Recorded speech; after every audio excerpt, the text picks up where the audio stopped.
श्री कृष्ण गोविंद हरे मुरारे, ये नाथ नारायण वासुदेव, प्रद्युम्न दामोदर विश्वनाथ, मुकुंद माधव भगवन नमस्ते।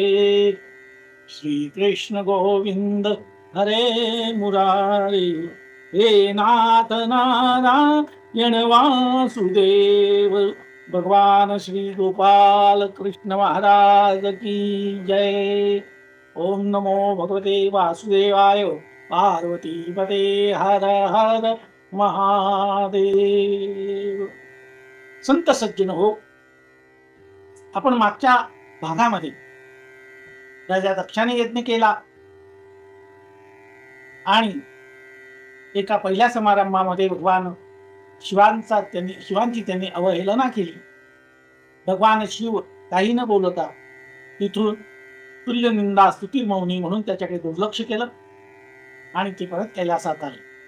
काही कालानंतर पुन्हा त्या दक्षाला जेव्हा मोठा अधिकार प्राप्त झाला, प्रजापती बनला ब्रह्मदेवाच्या आज्ञेनुसार, तेव्हा त्याने पुन्हा यज्ञ केला। या यज्ञामध्ये भगवान शिव आणि सती यांना कुठल्याही प्रकारचं आमंत्रण दिलं नाही। सतीने हट्ट धरला आणि सती त्या यज्ञाला गेली। त्या यज्ञामध्ये सतीचा अपमान झाला, भगवान शिवांचा तिथे कुठल्याही प्रकारचा भाग नाही। हे पाहिल्यानंतर सतीने त्या ठिकाणी योगाग्नीने आपल्या देह परमात्म्यामध्ये भगवान शिवामध्येच विलीन केला। इथपर्यंतचा भाग आपण पाहिला आहे। आणि त्याच्यानंतर सर्व देवदेवता भगवान शिवांच्या प्रकोपाला बळी पडली। त्यानंतर ब्रह्मदेवाच्या नेतृत्वाखाली सर्व भगवान शिवांकडे गेले, त्यांची शरणागती पत्करली। कृपाळू भगवान पुन्हा त्यांच्यावर त्यांनी कृपादृष्टी केली आणि पुन्हा जशाचा तसा तो यज्ञ पार पडला, आनंदाने पार पडला। या सर्व भानगडीमध्ये दक्षाने आपलं मुख गमावलं, बकऱ्याचं मुख त्याला प्राप्त झालं, अनेक ऋषीमुनींची विटंबना झाली। या सर्व गोष्टी आपण मागच्या भागात पाहिल्या आणि इथे ही कथा आपण पूर्ण केली आहे। आता जी पुढची कथा सुरू होते आहे ती म्हणजे चतुर्थ स्कंदामध्ये ध्रुवाची कथा इथे, ज्याला भक्तराज ध्रुव असं म्हटलं जातं, त्यांची कथा इथे सुरू होत आहे। नेहमीप्रमाणे सुतांनी शौनिकादिकांना कथा सांगायला सुरुवात केली आणि ते जे कथा सांगतायत ती त्यांनी शुकदेवांकडून ऐकलेली कथा परीक्षित राजाला सांगत होते, तीच कथा ते आता इथे सांगतायत। प्रातःकाळची वेळ आहे, विशाल असं गगन, निरभ्र असं गगन आकाशामध्ये आहे आणि त्या निरभ्र अशा गगनाचा अनुभूती तिथे बसलेल्या संत मुनींना आलेला आहे। ते परमात्म्याचं समष्टी रूप आहे। ओम विश्वम विष्णुर्वशक्कार असं हे विश्वरूप दर्शन त्यांना झालं। मनोमन त्यांनी प्रार्थना केली, मनोमन देवाची ते सत्य ज्ञानानंत असं भगवंताचं रूप, त्या रूपाचं त्यांनी दर्शन घेतलं। सत्य ज्ञानानंत गगनाचे पावन, सत्य ज्ञानानंत गगनाचे पावन, नाही रूप गुण नाही वर्ण, रूप गुण जेते, नाही रूप वर्ण गुण जेते। जिथे रूपही नाही, जिथे वर्णही नाही, तो सावळा त्या पांढरा त्या सुवर्ण रंगाचा हे काही नाही, सर्वच त्या ठिकाणी लीन झालेलं। गुण जेते, त्रिगुणाच्या पलीकडे त्रिगुण रहितम असं त्या भगवंताच्या रूपाचं दर्शन हे सर्व ऋषी देत आहे। तो श्री हरी पाहिला डोळे भरी, तो श्री हरी पाहिला डोळे भरी, पाहते पाहणे दुरी सारोणिया, पाहते पाहणे दुरी सारोणिया, सत्य ज्ञानानंत गगनाचे पावन, सत्य ज्ञानानंत गगनाचे गावण नाही रूप वर्ण गुण जेथे नाही रूप वर्ण गुण जेथे ज्ञानदेव म्हणे ज्योतीची निज ज्योती ज्ञानदेव म्हणे ज्योतीची निज ज्योती ते उभी मूर्ती विटेवरी ते उभी मूर्ती विटेवरी सत्य ज्ञानानंत गगनाचे गावण सत्य ज्ञानानंत गगनाचे गावण नाही रूप वर्ण गुण जेथे नाही रूप वर्ण गुण जेथे सत्य ज्ञानानंतर या परमात्म्याचं विश्वरूप दर्शन या सगळ्या संतांनी घेतलं आणि जो निर्गुण निराकार आहे जो अव्यक्त आहे तोच परमात्मा आमच्या पंढरीला पेटेवर हात ठेवू आहे ते उभी मूर्ती विटेवर हाच सगुण आहे आणि हाच निर्गुण झालेला आहे किंवा हाच निर्गुण परमात्मा भक्ताच्या भेटीसाठी पांडुरंगाची वाट पाहे उभा भेटीची आवडी पाळू तातडी उतारू भक्तांची वाट पाहत तो पांडुरंग त्या ठिकाणी चललेला आहे तिथे भक्तांची वाट पाहतो आहे आणि अशा या त्या दिव्य अशा वातावरणामध्ये सर्व ऋषीमुनी तल्लीन झालेले आहेत त्याच्या समाधी अवस्थेमध्ये ते दिलेले आहेत आणि आता परीक्षिताला सुखदेव महाराज ही कथा सांगतात परीक्षिता ऐक जगात वैभवाचा अति शिखर ज्यांनी गाठलेलं आहे पदाचं सत्तेचं संपत्तीचं आयुष्याचं राज्याचं ज्यांनी शिखर गाठलेलं आहे या ध्रुवाची कथा आता ते सांगतात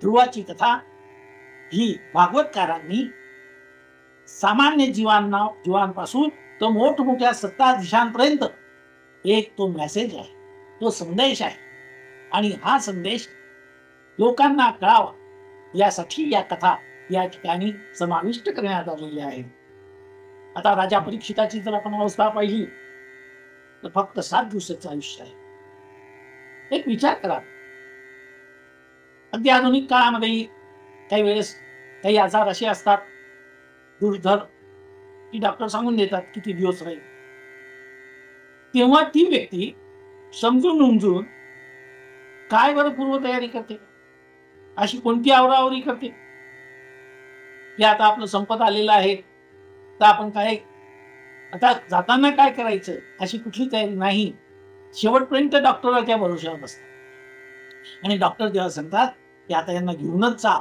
तेव्हा ते असं लितगात्र शरीर घेऊन लोक येतात राजा परीक्षित तसा नाही मृत्यू समोर आणि निश्चित झाल्यावर त्यांनी आपल्या सर्व संग परित्याग मी आणि माझे पण विसरले पार्थावयाचे अंतःकरण तो संन्यासी जाण निरंतर संन्यास इति संन्यासा चांगल्या प्रकारे एखाद्या गोष्टी सोडून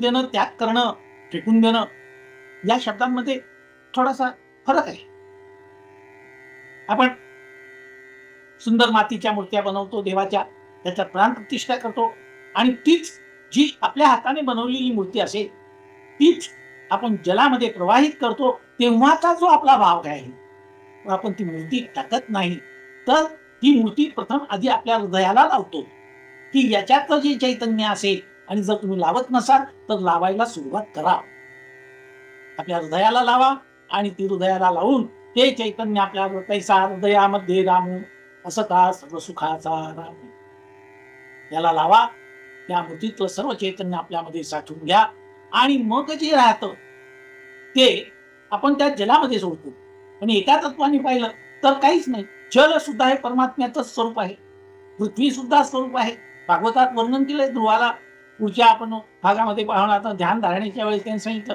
मूर्ती नसेल तर तुम्ही पृथ्वीमध्ये भगवंताची पूजा करू शकतात जलामध्ये पूजा करू शकतात आकाशात पूजा करू शकतात सूर्याच्या ठिकाणी पूजा करू शकतात आत्म्याच्या ठिकाणी करू शकतात विठ्ठल जळी स्थळी भरला विठ्ठल जळी स्थळी भरला, ठाव रीता नाही उरला, अजम्या दृष्टीने देखिला विठ्ठलची, विठ्ठल म्हणता हरपले पाप, विठ्ठल म्हणता हरपले पाप, पदरी आले पुण्य माप, झाला दिनांचा माय बाप, एक विठ्ठलाची, विठ्ठल जळी स्थळी भरला, विठ्ठल जळी स्थळी भरला. व्यष्टीमधून समष्टीमध्ये त्याला विलीन करायचं असतं. त्याला विसर्जन म्हणा काही म्हणा, परंतु ती परमात्म्याची शक्ती आहे. ती जलरूपात आहे, पृथ्वी रूपात आहे, आकाश रूपात आहे, वायू रूपात आहे. त्वं भूमिरापो नलो निलो नभः त्वं चत्वारि वाक्पदानि त्वं गणत्रयातीतः. तिन्ही गुणांच्या अशा त्या परमात्म्याच्या एका दिव्य अशा स्वरूपाचा अनुभव ती घेत आहेत. राजा परीक्षित शुकदेव त्यांना समजून सांगतायत आणि शुकदेवांच्या मुखातून जे काही अमृत निघतंय हे अमृत अनेक ऋषीमुनी परीक्षिताच्या मुळे आपल्याला हा लाभ झाला आहे. या अनायसा लाभ झाला आहे, त्या आनंदात तल्लीन आहे आणि परीक्षित आपल्या जन्माचे सार्थक करून देत आहे. अल्प काळ राहिला आहे, या अल्प काळात आपलं सार्थक करून देत आहेत आणि श्रीमद भागवत श्रवणाचं महत्पुण्य प्राप्त करून देत आहे. धन्य देव राजा परीक्षिता, तुला नमस्कार असो की तू आपलं आयुष्य सार्थकी लावलेलं आहे. मानवालाही तू कृपा कर आमच्यावर आणि आमचंही आयुष्य असंच सार्थकी लागू दे, अशी आपण सर्वांना त्या परमात्म्याला, शुकदेवांना, ऋषीमुनींना, जे जे त्या ठिकाणी उपस्थित होते, पशु पक्षी झाडं बेली पानं फुलं गंगा, या सर्वांना आपण विनंती करतो आहोत. बाकीचे जाऊ द्या, राहिले असतील की नाही राहिले असतील, काळाच्या ओघात गंगा माता आहे. गंगा मातेने हे सर्व ऐकलेलं आहे, ही साक्षीदार आहे.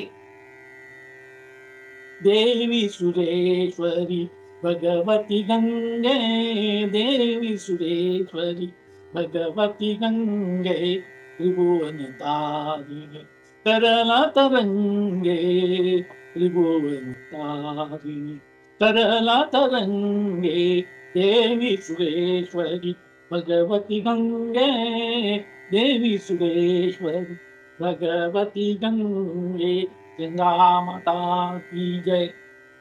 आता मैत्रेय महामुनी ध्रुवाची कथा सांगताय. कोणाला सांगताय? विदुरांना सांगतात. आपण सूत्र इथे सोडायचं नाही. कोण कथा सांगताय हे सूत्र सोडायचं नाही. आपल्या मनामध्ये एक प्रकारचं त्याचं संयोजन करायचं आहे, मागच्या मुद्द्यांचं. आता जो मुद्दा चालू आहे तो आणि पुढे येणारे मुद्दे त्याच्यामध्ये कसे मिक्स करावे, हे आपल्या बुद्धीला वळण लावा. हे वळण लावा आणि मी नुसता या कानाने ऐकले या कानाने सोडून देईल असं करू नका. असं करू नका. अभ्यास योगेन माम प्राप्तो इच्छाप्तुम धनंजय. भगवंताची इच्छा करायची असेल तर पहिलं जे काही तत्व आहे ते म्हणजे अभ्यास. अभ्यास हा स्वतःलाच करावा लागतो. तप हे स्वतःलाच करावं लागतं. अभ्यास हे स्वतःलाच करावा लागतो. तप हे स्वतःलाच करावं लागतं. औषध हे स्वतःलाच घ्यावं. हो, इतकं मनाला आणि शरीराला धैर्यवान बनवा. नाही, मी अलर्ट राहील. राजा परीक्षित अलर्ट होता, मीही अलर्ट राहील. येऊ द्या केव्हाही मृत्यू, केव्हाही येऊ द्या. हे मृत्यूला घाबरणार नाही. एक घडी आधी मे पुन्हा तुलसी संगत साधकी कटे कोट अपराध. या भागवताचं एवढं महत्व आहे. अर्धा पाव एक अक्षर सुद्धा नुसता ओम नमो भगवते वासुदेवाय या 12 अक्षरी मंत्रामध्ये संपूर्ण भागवत आहे. संपूर्ण भागवत आहे. एवढा विश्वास ठेवा. भवानी शंकर वंदे श्रद्धा विश्वास रूपिणी याभ्याम विना न पश्यन्ति सिद्धा स्वांतस्थमेश्वरन. परमात्मा बाहेर शोधू नका. बाहेर नाही मिळणार. देव धोंडा तीर्थ पाणी देव रोकडा सज्जनी, असं जगद्गुरु तुकाराम महाराजांचं वाक्य आहे. तुम्ही बाहेर गेले तर कुठली ना कुठली मूर्ती असेल, ती कुठल्या ना कुठल्या धातूची असेल, आणि तिथलं जे काही जल असेल त्याला आपण पाणी म्हणतो. जे काही असेल सामान्य स्वरूपामध्ये पाणी, आणि श्रद्धेने तेच पाणी म्हणजे पवित्र असं तीर्थ होतं. विनोबा भावेंनी याच्याबद्दल त्यांच्या गीता प्रवचनात लिहिलं, एकदा आयुष्यामध्ये गीता प्रवचन मन लावून वाचा, मागचा काळ निघून गेला नाही. काळ हा अखंड असतो, आपण येतो आणि जातो. अतिशय श्रेष्ठ असे विचारवंत जे काही झालेले आहेत आधुनिक काळामध्ये, त्याच्यामध्ये आचार्य विनोबा भावे ते श्रेष्ठ विचारवंत आहेत. त्यांनी अनेक शास्त्रांचा, अनेक भाषांचा त्यांचा अभ्यास होता, अनेक ग्रंथांचा अभ्यास होता. पवित्र आणि निर्मळ अंतःकरणाचा हा संत, आणि म्हणूनच गांधीजींनी त्यांना ज्ञानोबा, तुकोबा आणि हा विनोबा असं नाव दिलेलं होतं. स्वतः ते जरी विनोबा भावे स्वतःला गांधींचे अनुयायी समजत असत, तरी सुद्धा गांधी मात्र मनातून विनोबांनाच आपला एक गुरु सारखं ज्ञान ते आदर करीत असत.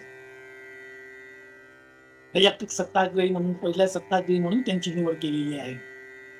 साधी गोष्ट नाही, एकदा जरूर वाचून पहा.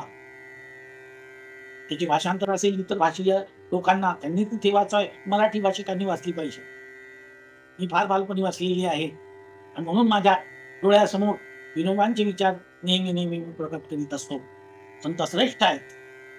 भले संतांच्या सारखी बाह्य लक्षणं त्यांच्याजवळ नव्हती, त्यांच्याजवळ बाह्य लक्षणं नसतील. दान काय असतं त्यावेळी भूदान चळवळ सुरू केली. अनेक लोकांनी आपल्या सर्व संपत्तीचा त्याग केला. ही गोष्ट साधी नाही. यद्यताचरति श्रेष्ठ तद्दत्तेव इतरे जनाः. श्रेष्ठ लोक जसं आचरण करतात त्याच मार्गाने महाजन येन गतः सपंतः, तोच मार्ग की त्या मार्गाने श्रेष्ठ लोक निघून गेलेले आहेत. तेव्हा थोडासा विषयांतर झाला असेल, परंतु अवांतर मात्र झालेलं नाही, ही गोष्ट मात्र निश्चित. आता विदुरा ऐक. मनुला, या मनुची उत्पत्ती ब्रह्मदेवाने केली होती.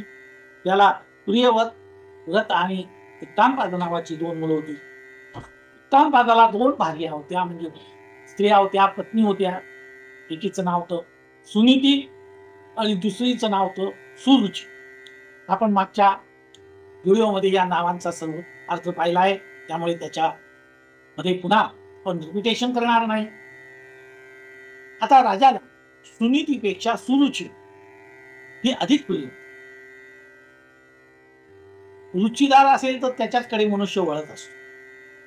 जे रुचीदार असेल ते पौष्टिक असेलच याची खात्री नाही,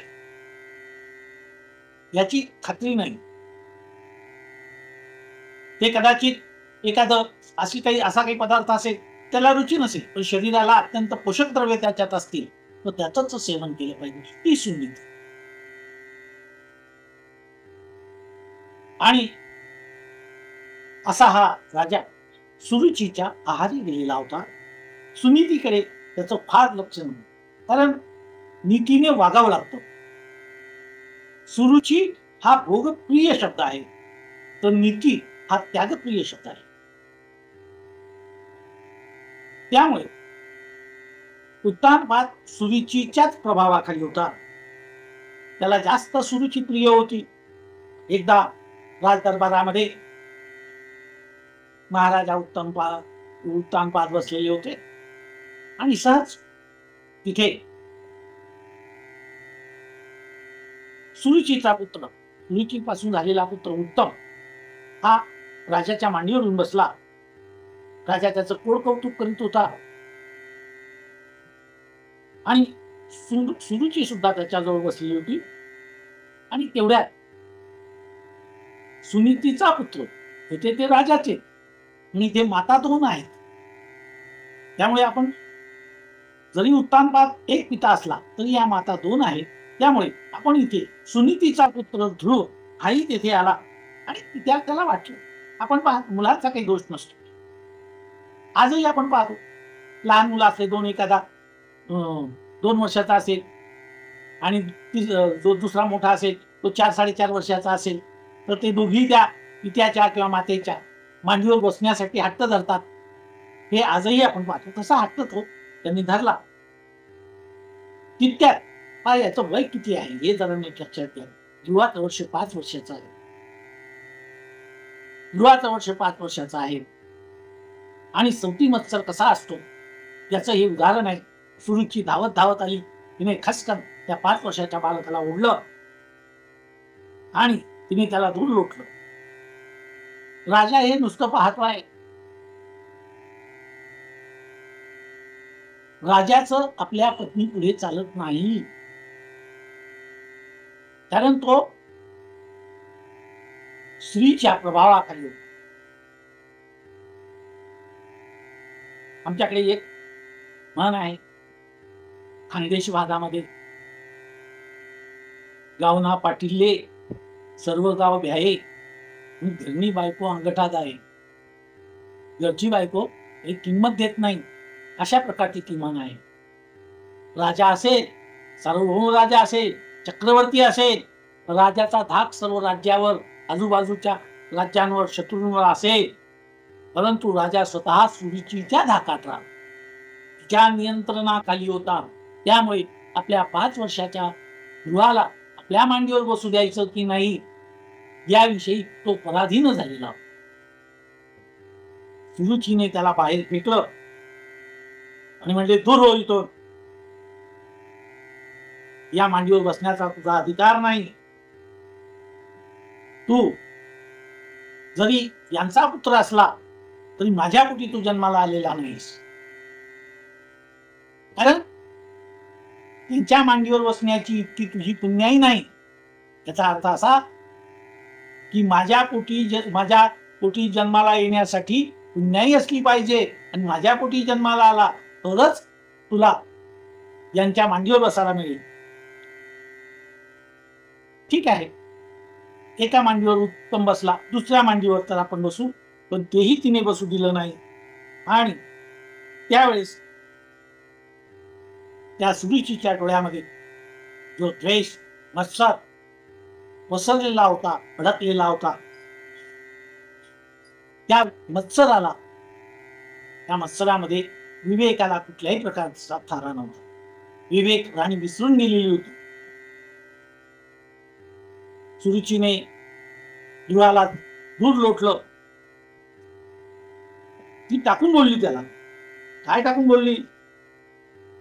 तपसाराध्य पुरुषं तस्यैव अनुग्रहेण मे गर्भे त्वं साधयात्मानं यदिच्छसि नृपासनं. तू त्या दिव्य पुरुषाची, त्या भगवंताची आराधना कर आणि त्याच्याकडून वर मागून घे. तेव्हा तू माझ्या पोटी जन्म घेशील, आणि माझ्या पोटी जन्म घेतल्यानंतर यांच्या मांडीवर तू बसशील. अशा प्रकारचं उपवासात्मक आणि गर्वाचं बोलणं. ध्रुव रडत रडत तिथून निघाला. सगळा दरबार पाहत होता. दरबारातल्या लोकांनाही वाटत होतं की असं नाही करायला, लेकरांना काय समजत. परंतु भयानक सवती मत्सर, द्वेष, द्वेष कोणत्या थराला जातो त्याचं हे उदाहरण आहे. आईजवळ गेला, मुसू मुसू रडू लागला. सुनीतीने विचारलं, बाळा काय झालं? त्याने सर्व हकीकत सांगितली. मलाही माझ्या वडिलांच्या मांडीवर बसायचं होतं. एका मांडीवर उत्तम बसला होता, तर निदान कमीत कमी दुसऱ्या मांडीवरही मला बसायला पाहिजे होतं. परंतु तेही ही सावत्र माता सुरुचीने बसू दिलं नाही.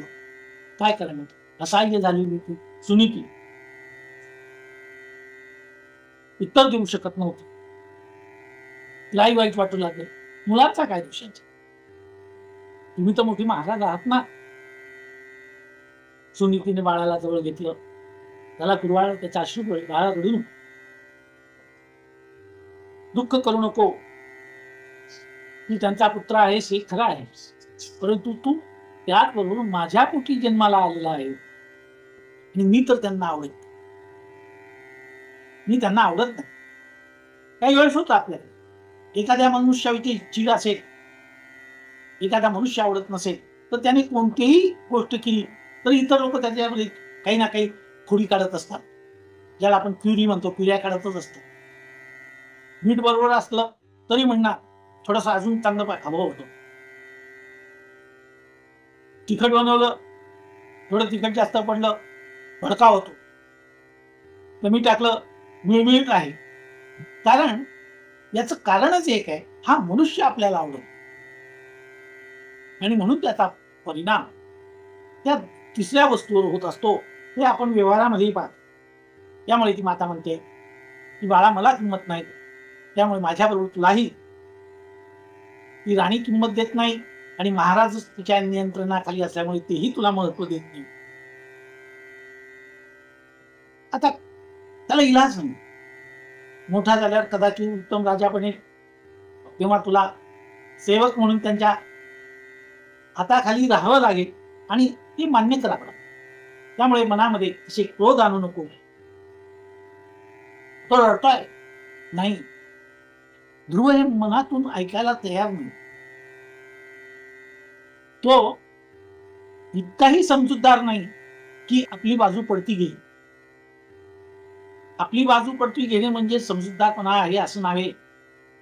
तो इतकाही समजूतदार नाही. त्याची अस्मिता दुखावली, जेव्हा माणसाची अस्मिता दुखावली जाते तेव्हा तो इतका असा पडती बाजू घेईल असं तुम्हाला दिसत नाही. आता ठीक आहे, मग जर मागायचं असेल तर अशी जागा मागेल की ज्या ठिकाणी मला कुणी उठवू शकणार नाही. मग अशी जागा कोणाजवळ आहे? एका भगवंताशिवाय दुसऱ्याजवळ कोणाजवळ? आपुला तो एक देव करून घ्यावा, आपुला तो एक देव करून घ्यावा, तेने विन जीवा सुख नो हे, तेने विन जीवा सुख नो हे, एरी माईक दुःखाची जनिते, एरती माईक दुःखाची जनिते, नाही आधी अंती अवसानी, नाही आधी अंती अवसानी, आपुला तो एक देव करून घ्यावा, आपुला तो एक देव करून घ्यावा. बस, माणसाने पुन्हा जोड मागून पुन्हा जोड मागून खरं सांग, फक्त देवाजवळ, फक्त देवाजवळ.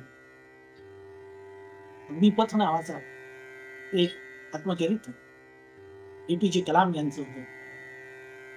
त्यात त्यांचं एक वाक्य, तुम्ही परमेश्वराजवळ जे मागाल ते तुम्हाला देईल असं ते म्हणत. तुम्ही परमेश्वराजवळ जे मागाल ते देईल, पण मागितल्याबरोबर देईल असं नव्हे. मागितल्याबरोबरच देईल असं नव्हे. तुम्हाला वाट पाहिजे. मुलांनी चॉकलेट मागितलं तशी चॉकलेट शिल्लक असतो, पण मुलांनी चॉकलेट मागितल्याबरोबर पटकन त्याचे तोंडून शब्द निघाला, पटकन हातात ठेवलं असं नाही. त्यालाही विलंब लागतो, त्यालाही दुकानातून ती वस्तू आणून द्यावी लागते. या गोष्टीला विलंबता आहे. पण मागायचं असेल फक्त देवाजवळ मागावं, त्याच्याजवळ सोडून पुन्हा जवळ मागू. कारण तो दाता आहे, देतो तो देव, तो दाता आहे. आणि देवाने दिलेलं कधी सरत नाही आणि मानवाने दिलेलं कधी पुरत नाही. एक ना एक दिवशी ते संपून लागतात. पण देवाचं दिलेलं कधीही सरत नाही. अनंत असते कमलावराने, किती घेशील रे तो करा.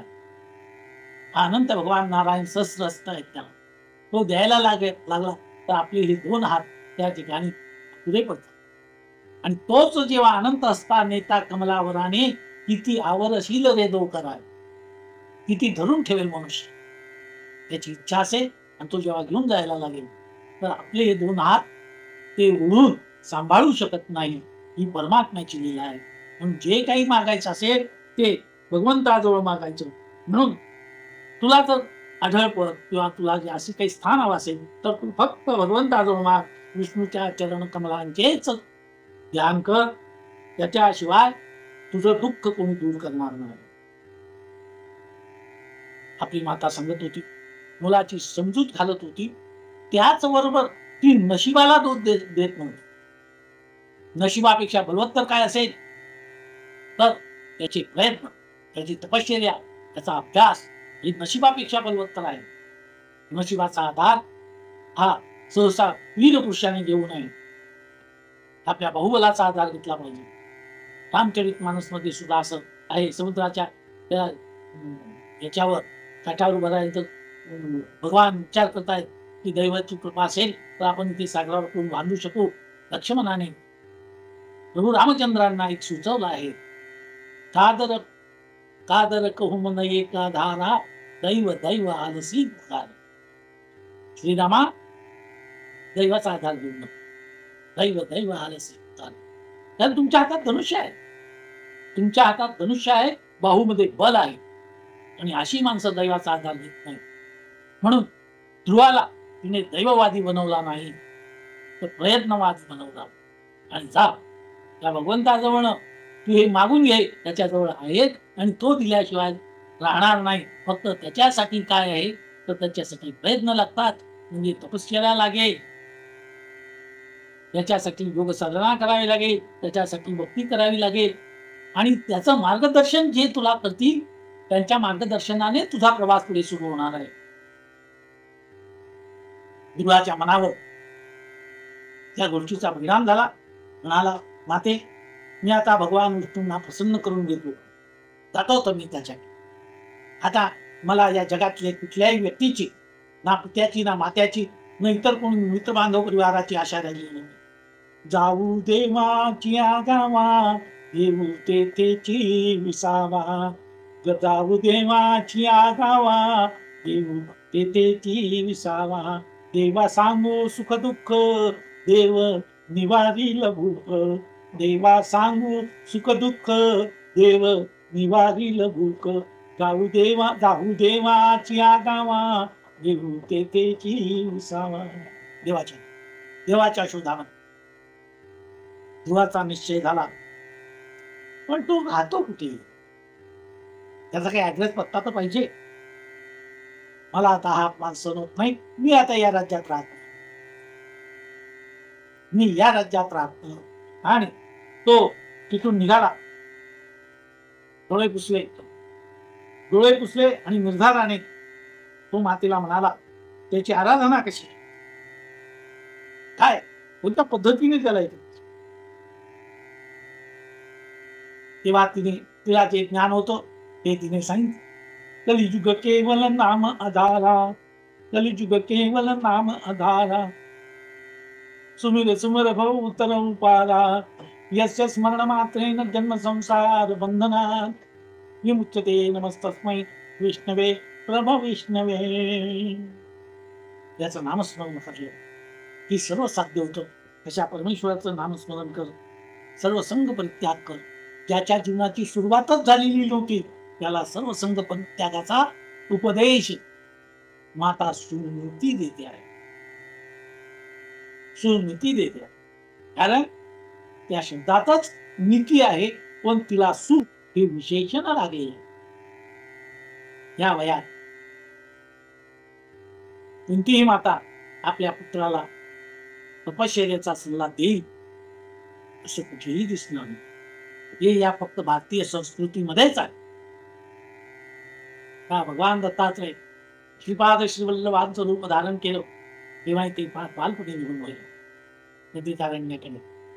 भगवान नृसिंह सरस्वती हे मुंजबंधन झाल्यानंतर मौंजबंधन झाली आता दुपारी काशी पुढे चालला. तो हा सद्गुरु राजश्री नरहरी औदुंबरी झाला.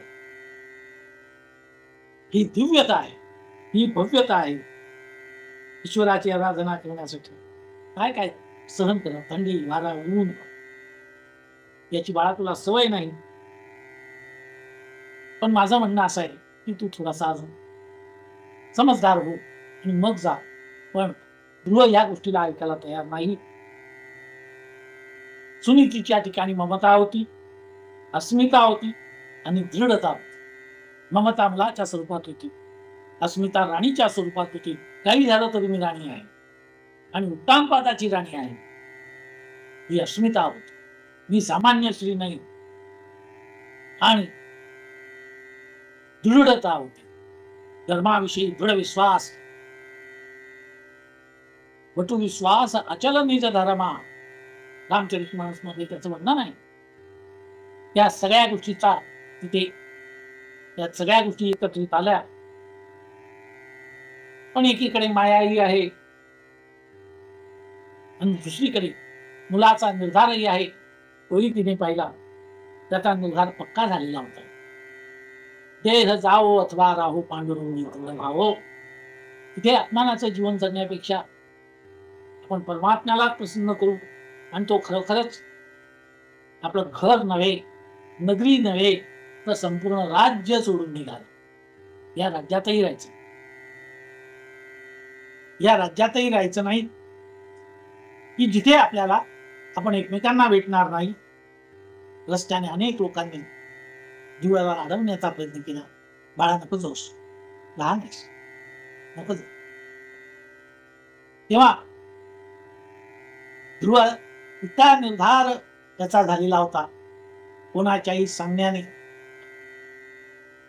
तो मागे फिरला नाही. तर तुकाराम महाराजांचा एक अभंग आहे, हवा चालली पंढरपुरा आणि वेशी पासून येई घरा.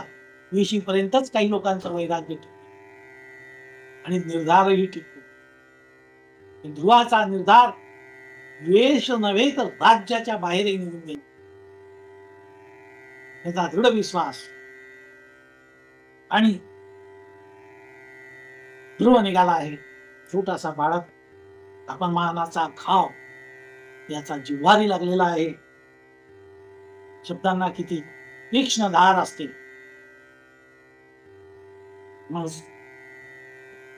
दत्ताची शिंदेचं वाक्य आहे, पानिपताच्या लढाईच्या आधीची लढाई झाली होती ती. तिथे विचारलं शत्रुपक्षाने, तलवार ठेवली त्यांच्या मानेवर आणि विचारलं, क्यों पटेल, अब भी लढना है? महान अशा त्या योद्ध्याने उत्तर दिलं, हाँ हाँ बचेंगे तो और भी लढेंगे. लांबूत आहे या शूरवीरांची, या योद्ध्यांची. यांनी मातृभूमीसाठी आपले प्राणार्पण केले. अनेक लहान मुलांनी आपल्या हातातले झेंडे दिले नाही 1942च्या त्या आंदोलनामध्ये. हे आपण या कल्पित गोष्टी नाहीत, या सत्य घटना आहेत. म्हणूनच इस मिट्टी से तिलक करो ये धरती है बलिदान. वाटेल ते करा, वाटेल ते करा, पण या मायभूमीशी, मातृभूमीशी प्रतारणा करू नका, बेईमान होऊ नका. तरच आपण या मातृभूमीत जन्म गेल्याचं सार्थक आहे. तरच आपलं जीवन सार्थ झालेलं आहे. ने मजसी परत सागरा प्राण तळमळ, ने मजसी ने परत मातृभूमीला सागरा प्राण तळमळ. सावरकरांचं मंत्ररूप अशा या काव्याच्या पंक्ती आहेत. स्वतंत्रते भगवती मंत्र आहेत, प्रेरणा देणारे मंत्र आहेत. निर्धार असलेलेच लोक देश सेवा करू शकतात, देव सेवा करू शकतात आणि धर्म सेवा करू शकतात आणि समाज सेवा करू शकतात. ज्यांच्या ठिकाणी निर्धार असेल असेच पुरुष करतात आणि तेच दिव्य पुरुष असतात. हेच दिव्य पुरुष असतात. निघाले आणि रस्त्यामध्ये नारदांची त्यांची भेट झाली. नारदांची भेट. उजळले भाग्याता वगी चिंता वारी, संत दर्शने हा लाभ पद्मनाभ जोडी गेला. जेव्हा मनुष्य एखाद्या चांगल्या गोष्टीचा निर्धार करतो तर त्याला परमेश्वर आपोआप सहाय्य होत असतं. ध्रुव निघाला, घरून विचार केला नव्हता मला कोण भेटेल.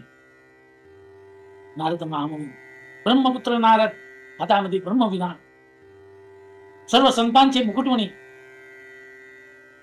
असे नारद त्यांना भेटले. नारदांनी परीक्षा घेतली. यांनी नमस्कार केला, ध्रुवाने नमस्कार केला, ओळखले हे महर्षी नारद आहेत, देवर्षी नारद आहेत. तुम्ही संत माय बाप एवढा उपकार करा, म्या मज तीर्थवरी दावा दिनाचा सोयरा. तुम्ही संत माय बाप एवढा उपकार करा, म्या मज तीर्थवरी दावा दिनाचा सोयरा. नमो नमः. नमो गुरुभ्यों गुरुपाद गौभ्यों. नमस्कार केला. नारदांनी सांगितलं, बाळा कुठे चालला? मी चाललो ज्या जागेवर मला तुम्ही हटवणार नाही अशा जागी मी जाणार आहे, त्याच्यासाठी आराधना करणार आहे आणि त्या भगवान विष्णूला प्रसन्न करून देणार आहे. मातृमुखेन शिक्षण, विरमांचं वाक्य आहे. मातृहस्तेन भोजनम आणि मातृमुखेन शिक्षण. पहिलं शिक्षण त्यांनी दिलेलं होतं. ही परमेश्वराची, तुला जे देईल तो परमात्माच देईल, हे शिक्षण. आणि मातृहस्तेन भोजन, भोजन करना मासे चाहे जहर हो, असं एक युक्ती आहे. त्यांनी सांगितलं, बाळा कशाला हट्ट करतोस?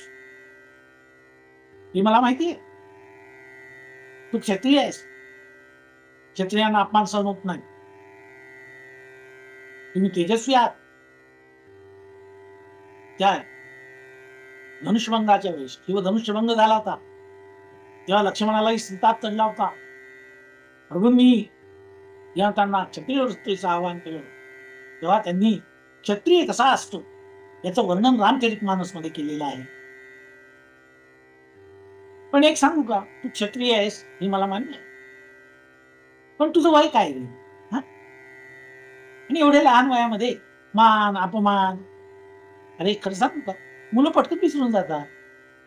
ते कोणाशी वैर ठेवत नाही. आपण व्यवहारात पाहतो, मुलं भांडतात, भांडून कट्टी घेतात, कट्टी बट्टी, 12 महिने बोलू नको, लिंबाचा पाला तोडून वगैरे वगैरे, ते जे काही आहेत बालपणातली जे बोलण्याची प्रतिज्ञा. 12 वर्ष बोलू नको, 12 मिनिटही जात नाही तोपर्यंत बोलायला लागतं. कारण क्षमाशील आहे. क्षमा हा तुमचा धर्म आहे. तुम्ही कोणावरही एवढा राग धरत नाही, बालक स्वभावाचे आहे. आणि अनेक मोठ्यांच्या चुका तुम्ही सहन करतात. आई वडील तुम्हाला केव्हा मारतातही, मग काय तुम्ही तो मार खाल्ल्यावर आई वडिलांशी वैर करतात, त्यांच्याशी आबोला ठेवतात? नाही, त्यांच्याशी आबोला ठेवतात. तुम्ही पटकन त्यांच्या घरामध्ये मिठी मारता. तुम्ही क्षमाशील आहात आणि एवढ्याशा कारणावरून तू रागवतोस, रडतोस. अरे तू जेव्हा पुढे मोठा होशील, कोणाचे अपराध पोटात घालशील, कोणाच्या चुका पोटात घालशील, तुला सवय राहणार नाही. कोणाचे अपराध पोटात घालणार नाही, सवय राहणार नाही. राजाने कसं असलं पाहिजे? क्षमाशील असलं पाहिजे. वीरपुरुषांचं भूषण म्हणजे क्षमा आहे. आणि तू क्षमा न करता इथून इतका रागवतोयस. बरं, तू आता श्रीहरीकडे निघाला आहे, भगवंताच्या भेटीसाठी निघाला आहे, त्याच्यासाठी फार घोर तपश्चर्या करावी लागेल.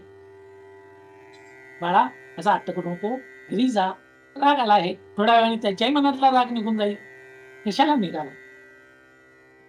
ध्रुव नारदांच्या मुखाकडे पाहतो, काय उत्तर द्या? जहां बेदर्द हकीम हो वहां फिर्याद कहां करना. जिथे वैद्य अतिशय कठोर आहे, कठोरपणे तो इंजेक्शन देत असेल, तो कोणाकडे तक्रार करणार? मी मोठ्या आशेने नारदांकडे आलो, दैवयोगाने त्यांची माझी भेट झाली आणि तेच मला सांगतात घरी जा. म्हणजे मला प्रोत्साहन द्यायच्या ऐवजी ते मला परावृत्त करतायत.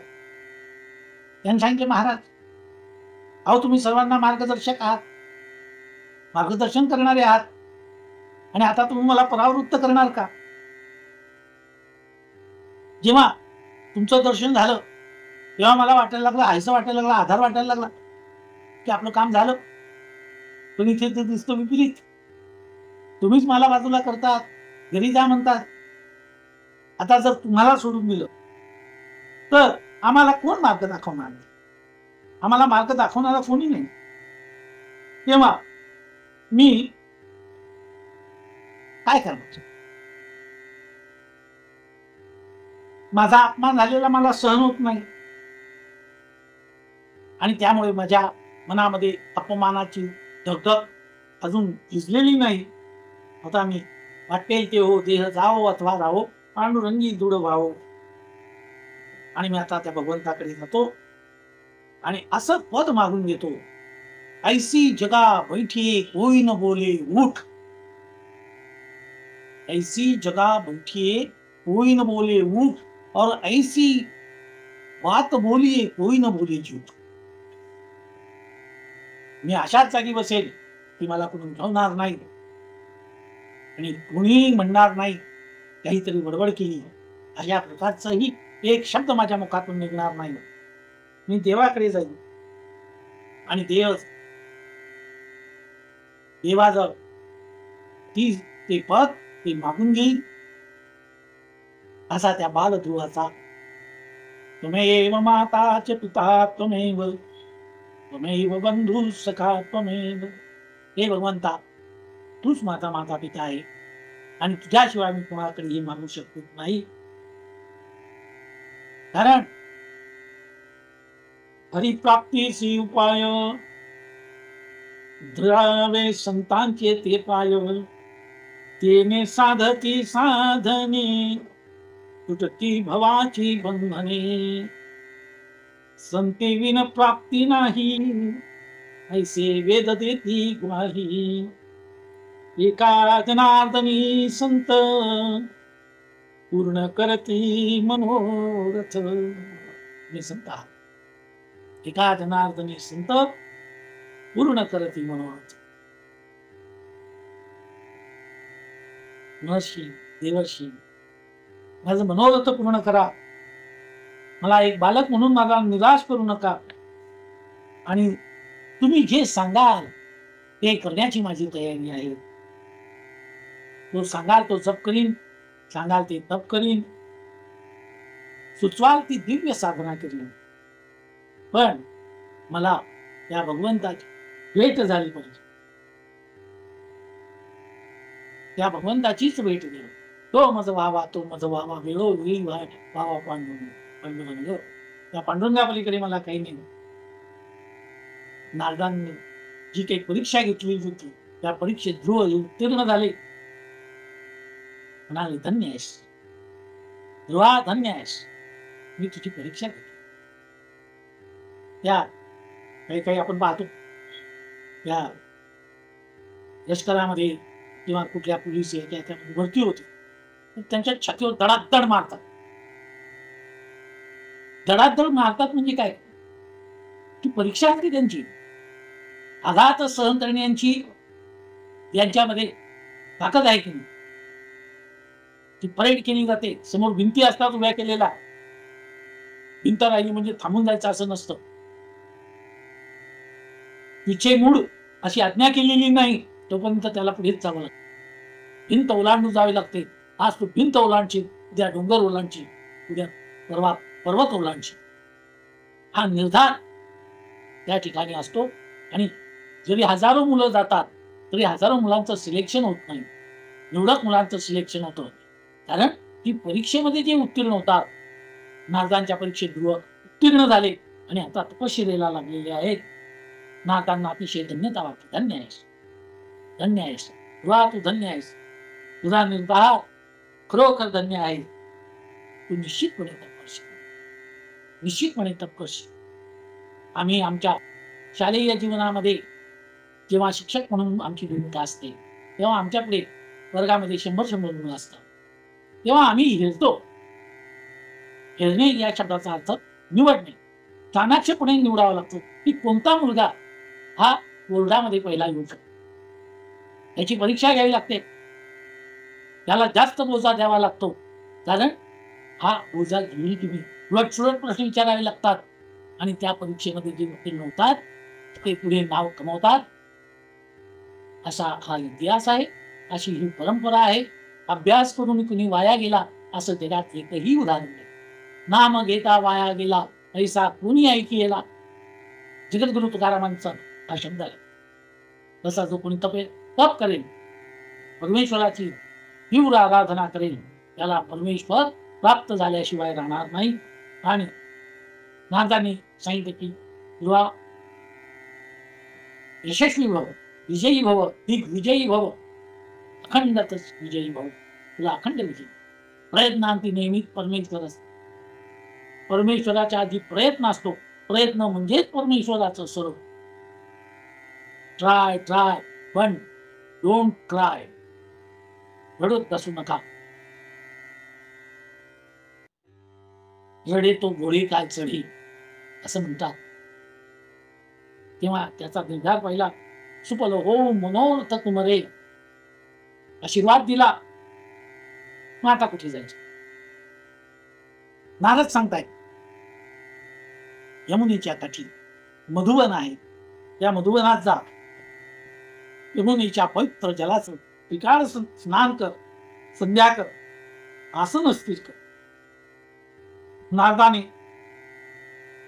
त्यांना पद्मासन शिकवलं, सिद्धासन शिकवलं आणि अष्टांग योग साधन शिकवलं, प्राणायाम शिकवलं, भूतशुद्धी शिकवली. भूतशुद्धी हा सुद्धा एक प्रकार आहे साधनेमध्ये.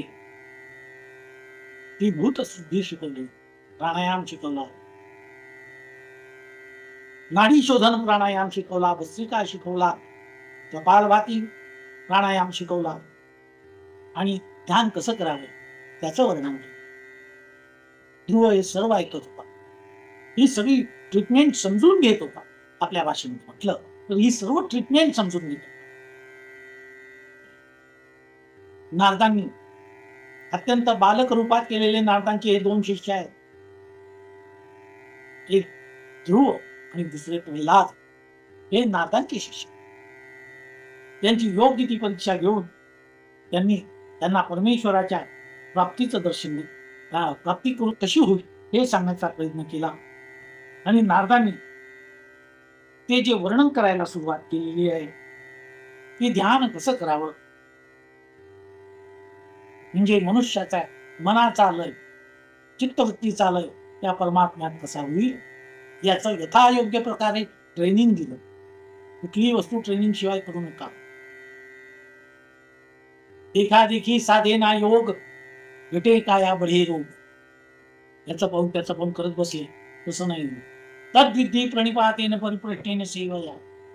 त्यांच्याजवळ हे आहे, नम्र भावाने त्यांच्याकडून ते मिळवण्याचा प्रयत्न करा. आणि नारद आता त्यांना ध्यान कसं करायचंय ते सांगणार आहेत. ते आपण पुढच्या भागामध्ये पाहणार आहोत. श्री कृष्ण गोविंद हरे मुरारे, हे नाथ नारायण वासुदेव.